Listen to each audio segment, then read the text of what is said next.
हिमाचल प्रदेश में अब सड़क बनाने के लिए ठेकेदार को साल में 2 से अधिक टेंडर नहीं मिलेंगे। अब ग्लोबल टेंडर के जरिए बाहर के ठेकेदार भी हिमाचल में सड़क बनाने का टेंडर ले सकेंगे। यह बात पीडब्ल्यूडी मंत्री विक्रमादित्य सिंह ने शिमला में आयोजित पत्रकार वार्ता में कही है। विक्रमादित्य सिंह ने 69 NH का हल्ला मचाने वाले विपक्ष पर भी सवाल खड़े किए हैं। उन्होंने कहा कि हिमाचल में एक ठेकेदार कई ठेके ले लेता है, जिसकी वजह से काम लटक जाते हैं, जिसको देखते हुए विभाग ने ये निर्णय लिया है कि एक ठेकेदार को 2 से अधिक ठेके नहीं दिए जाएंगे और जो ठेकेदार अच्छा काम करेगा उसको ही सड़क बनाने का कार्य सौंपा जाएगा।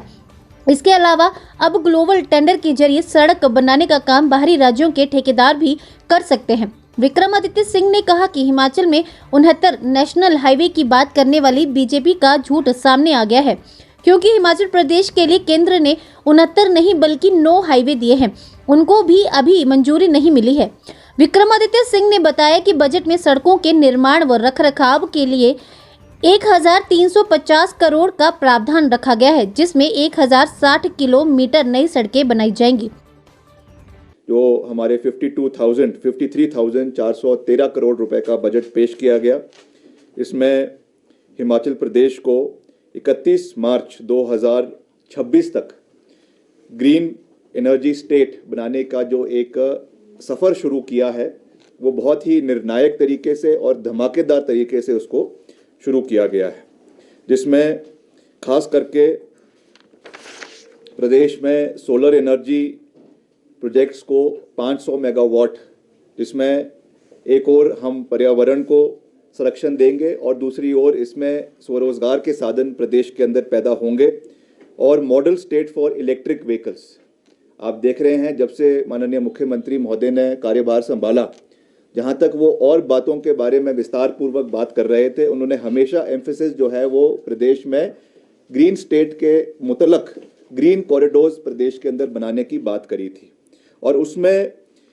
फर्स्ट फेज में 6 national and state highways will be developed as green corridors for electric vehicles. इसमें जो हमारे 4 लेनिंग के प्रोजेक्ट्स प्रदेश के अंदर NHAI द्वारा हो रहे हैं, और उसके अलावा जो हमारे नेशनल हाईवेज जो हमारे डिपार्टमेंट द्वारा करवाए जा रहे हैं, उसमें से कुछ सड़कों को चिन्हित किया गया है। जैसा मैंने कहा कि फर्स्ट फेज में 6 नेशनल एंड स्टेट हाईवेज को इसमें चिन्हित किया गया है, जिनको इलेक्ट्रिक कॉरिडोर्स के रूप में वहाँ पर स्पेसिफाइड पीरियड के बाद जो है चार्जिंग स्टेशंस लगाए जाएंगे। और इस कॉरिडोर में जो है वो आपके जो बसेस या ट्रक्स की फ्लीट चलेगी, उन पे जो वैसे तो सब्सिडी जो देने की बात की गई है, 50% subsidy on truck and bus operators जो है वो 50% दी गई है, with a maximum capping limit of 50 lakh rupees. और ये जैसा मैंने कहा कि इसमें से 2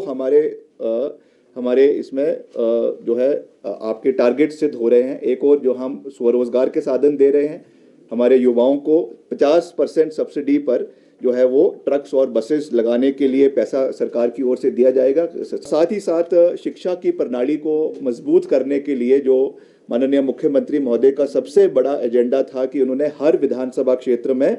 Rajiv Gandhi day boarding schools खोलने की जो घोषणा करी है। और ये कोई आम स्कूल नहीं होगा, it will be a state of the art school which will be spread over 50 bighas of land.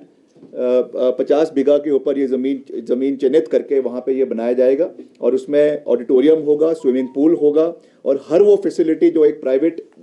Day boarding school में होती है, आप दिल्ली के किसी भी स्कूल में चले जाए, उस लेवल की क्वालिटी एजुकेशन वहाँ पे जो है वो इम्पार्ट करवाई जाएगी। उसके लिए भी हमारी स्कूल वचनबद्ध है। हमारा अपनी विभाग की बात करूँ, PWD और हमारा जो youth services and sports department है, तो मुख्य रूप से मैं धन्यवाद करना चाहूँगा मुख्यमंत्री जी का कि उन्होंने 1350 करोड़ रुपए का जो है वार्षिक बजट में से 1350 करोड़ रुपए जो है वो हमारे डिपार्टमेंट को 2023-24 के लिए दिए हैं, जिसमें जो है स्टेट प्लान में 1350 करोड़ आपके road and bridges under state plan and, और 335 करोड़ जो है सेंट्रल स्कीम्स का जो हमारा PMJSY है, प्रधानमंत्री ग्राम सड़क योजना, और CRF के माध्यम से है। और अगले साल की जो हमारी प्राथमिकताएं हैं उसमें मुख्य रूप से कंस्ट्रक्शन ऑफ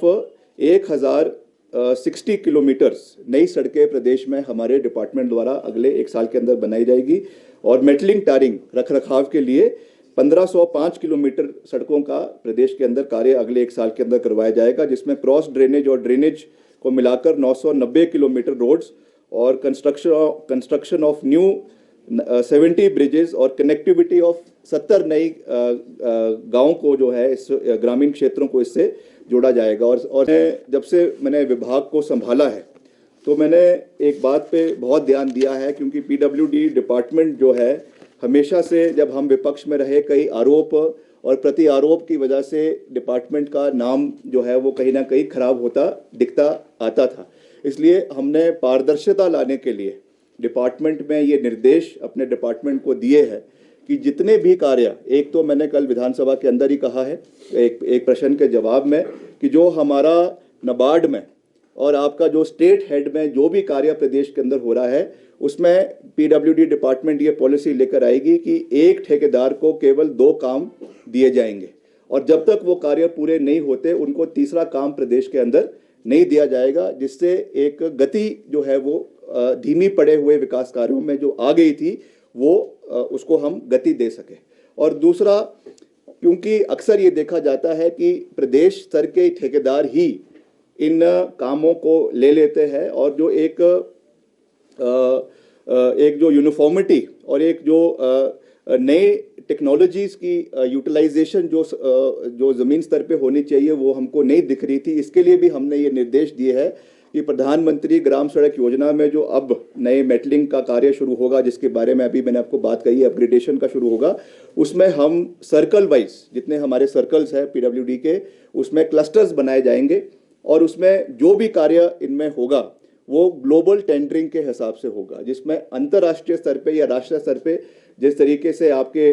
4 लेनिंग के लिए national highways authority of India द्वारा ग्लोबल टेंडर्स लगाए जाते हैं, इन द सेम कॉन्टेक्स्ट उसको प्रदेश के अंदर हम लागू करेंगे ताकि विश्व भर से या देश भर से कोई भी इसमें पार्टिसिपेट कर सकता है। पारदर्शिता भी रहेगी, यूनिफॉर्मिटी रहेगी और समय रहते हुए जो है इसमें कार्य पूरा होगा। ये हमारी एक सोच है जिसके लिए मैंने मुख्यमंत्री जी से भी निवेदन किया है। हिमाचल बस न्यूज के लिए शिमला से पुष्पेंद्र चौधरी की रिपोर्ट।